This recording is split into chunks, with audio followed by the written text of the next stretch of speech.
Jackson County voters rejected a measure that would have removed 2 Andrew Jackson statues from outside City Hall. Jackson, the 7th U.S. president, is among 12 former presidents who owned slaves before the practice was outlawed after the Civil War. Our Abigail James joining us live in downtown KC with more on this morning. Good morning to you, Abby.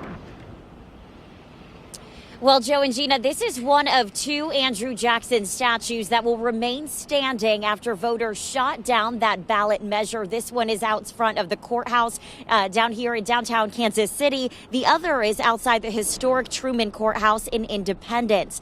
Now, calls for the statues to be removed began in June. 2 men were arrested for vandalizing the downtown statue on June 25th. The statue has been up since 1933 and was spray painted with several obscenities as well as the word slave owner.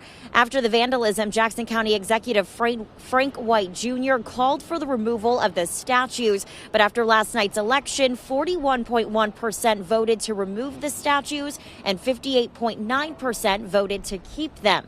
Now, White released a statement this morning saying he is proud to have stood on behalf of a movement demanding fairness. He said in part, "I remain committed in my belief that the statues of a man who owned slaves, caused thousands of Native Americans to die, and never stepped foot in our county should be removed from our public facilities. The statues are not an appropriate representation of who we are and who we strive to be as a community." Again, that was a statement from Frank White Jr. Now, Jackson never actually visited Missouri in his lifetime. When Jackson County was named after him in 1826, he was still just a senator. Reporting live, Abigail James, KCTV5 News.